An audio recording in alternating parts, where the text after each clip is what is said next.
All right, good morning, guys. I wanted to talk through my Tandy safety checklist for you guys, and kind of some of the things that I've learned and some of the things that I do before I ride her. This is fresh Tandy. She's had no groundwork or anything this morning. Just haltered her up and tied her off. And I'm going to kind of show you some of the checklists and some of the things that I look for when I start to saddle her that kind of tell me how she's doing for the day. And I wanted to start briefly by just kind of discussing her body. You know, she's got this really long back and a really kind of short croup up here. It's a big old thick neck. But we're going to concentrate on her shoulder primarily and this scapula bone that's up here. Now when I start to feel for her, this scapula bone, that's it right there. If you can just see the outline of my hands, that's that scapula bone. And when she brings this foot forward, that bone just rotates over and over like that. And when we saddle horses, that first concho that's on a saddle, you want to have behind that scapula. That keeps that scapula and that shoulder free to kind of rotate, okay? The problems that I've had in the saddle with her, to include the couple of bucks that she's had with me, the one common denominator through them all was this saddle. My saddles had come forward on her and I was on top of this, but it's primarily to start. During a workout, if it comes up, she usually deals with it okay. If you start a workout with it here, it's a much different ride, right? And it typically, or has the potential to end up in her having a sort of a panic attack and ends up in a buck out, okay? All of my saddles are what's called a semi-quarter horse bar with a full D position. And all that means is the D-ring down here that holds that cinch is basically even right down the middle with the swell of your saddle. And other saddles are made, Western saddles are made, to where that D-ring position can be adjusted, or it's set up in other permanent positions like a 7/8, a 3/4, a 5/8, or what's called a center fire position as well. I think this horse would do a lot better with a D-ring that's set back, possibly to that 3/4 position, maybe even a 5/8, because of how these saddles sit on her when she's done. And I'm going to show you what that looks like here in just a moment. The other thing that she had done, she had started this a couple months ago, then it kind of went away. Then it came back with a vengeance about 2 or 3 weeks ago, to where each morning when I come in here and I start to saddle her, she was opening her mouth and threatening to bite.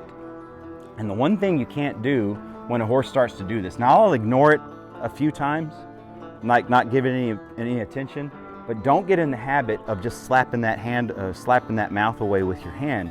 For horses, it starts to kind of become a game of, can I bite you before you're actually able to slap my mouth away? If she ever does that, and I'm going to show you how I prepare for it, if she ever turns to bite while I'm saddling her, I'm going to yield her hindquarters and I'm going to back her down this aisle here in the barn. Move her feet forward, backward, left and right, okay? But my hope is that she doesn't do it. She might be irritated.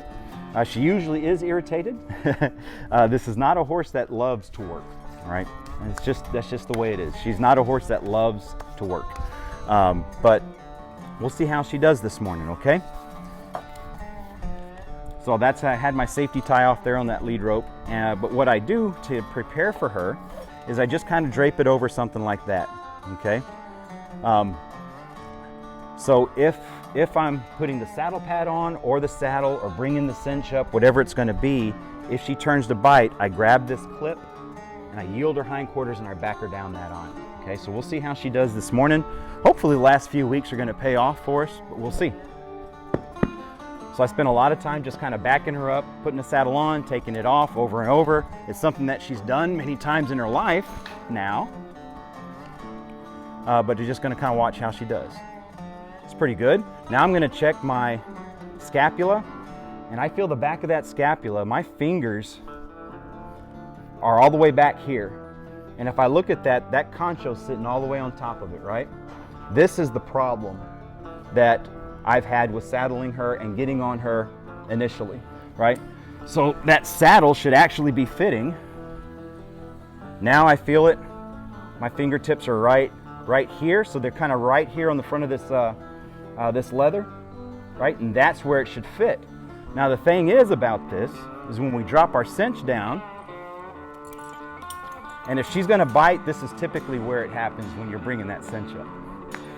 Okay, so we'll just kind of keep our eye on it, and if she does, I'll stop what I'm saying and we'll just work her down the aisle. But when I go down here, and actually I need to do it this way.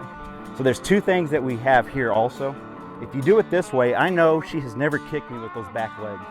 If this was a colt, I wouldn't do it that way at all. I'd stay up here by this shoulder, but you also have the issue of biting, right? So there's two different things that happen here. With her, that's the issue up there. It's not this hind leg right here. So I just kind of reach down, I keep my eye on her, I bring that cinch up, and then I'm gonna bring her for her first tightening here. And I usually do this in sets of 3. You know, I cinch her down, not tight, just a little snug here to start, and most people do it this way anyway. You don't cinch her down like you're gonna ride her right from the very beginning. Okay, now I'm gonna grab this back cinch and bring it up as well. All right, Tandy. Okay. Now, if we're looking at our cinch right here, I'm just gonna run this through so you can see what it really kind of looks like here. You start to draw a line from the middle of your swell through that D-ring and down the cinch. And to me, this always looks like it's sitting back on Tandy, right? Like visually, I kind of want that up about an inch, but that's the problem. That's, in my opinion, is one of the main factors. If she's going to buck, that's what it's gonna be. Because when you sit in that saddle and that pressure from the bar that starts right there with that concho and kind of comes back to this concho right here, that's the whole area that we're putting that pressure on.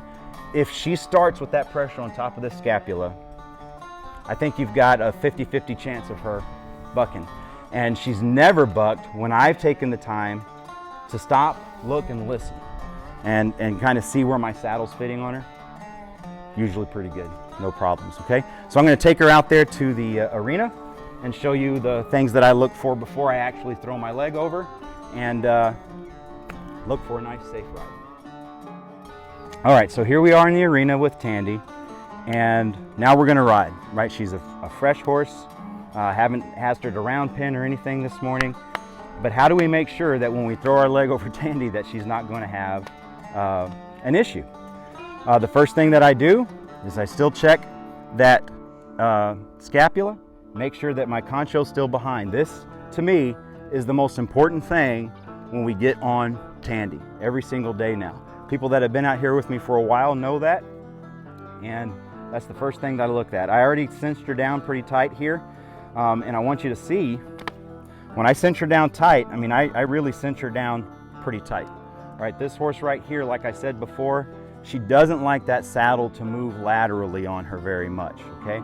I think it's something over time she'll adjust to a little more, but I accommodate her feeling about that by just kind of cinching her down a little bit tighter than I normally would some of my other horses, but that's primarily just to keep this, again, from moving laterally left and right. So I do use Makade reins with her now, and this is a pretty light set in terms of Makades. I prefer the yacht type that have a little bit of a heavier core in there, but this is okay, and I pretty much carry it like that, and I use this to slap left and right if I need to while I'm riding her. But today's primarily, this video is just about the safety tips that I look for before I actually get on Tandy. So one of the things that you see a lot of horsemen do is they kind of tip that nose in, and I do the same thing with Tandy, is I just ask for her nose to be about right there.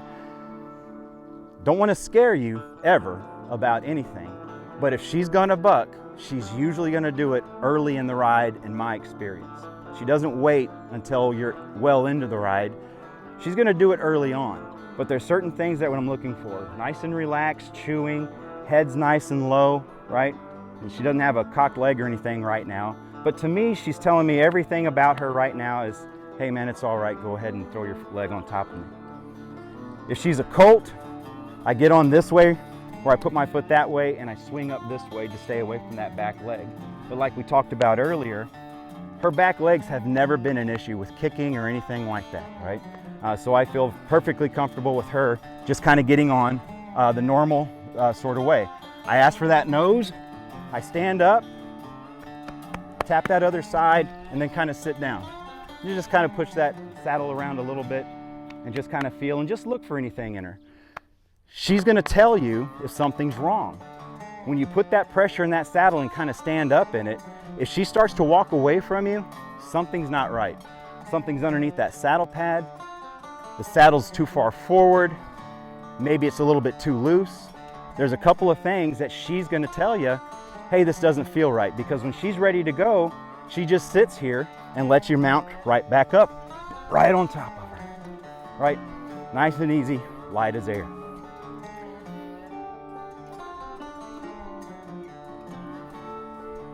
First thing we do is we just flex, left, flex, right. I'm so proud of this little girl here. When she first came out here, this was the hardest thing in the world to get her to do. Just to give me your head left and right, you can just kind of see just really light hands. It's mostly just legs there. And she's starting to kind of nip at your feet a little bit. And there's two ways that we can handle that as you guys move forward. Right now I'm tending to ignore it because it's not a full bite. A lot of horses turn around, they kind of nip at your boot a little bit. Don't start kicking it because it starts to turn into that game.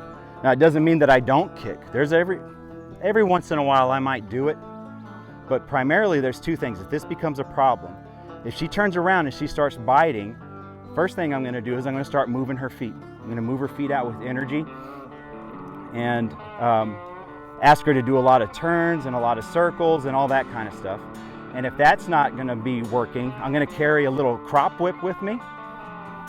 And if she turns around and she bites that foot, I'm going to pop her between the ears. That's the only time I would ever actually do that, if that becomes a problem right there. And we can talk about that, the rationale behind it, why it's used, who uses it, right? That's not something that I've come up with. That's something that a lot of really good horsemen that I respect do, but they do it with purpose.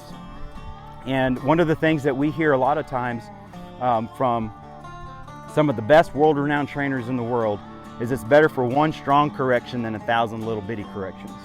And you know, over the last few years, especially out there at Gary's and a lot of the horses that I've been able to start out here with people, I've learned that the value of that lesson more than I knew it at any other time in my life. So anyhow, we're going to go from here. I'm going to start making some more videos on what she does in the saddle now, where we're kind of at with everything. And I appreciate your time. Thank you.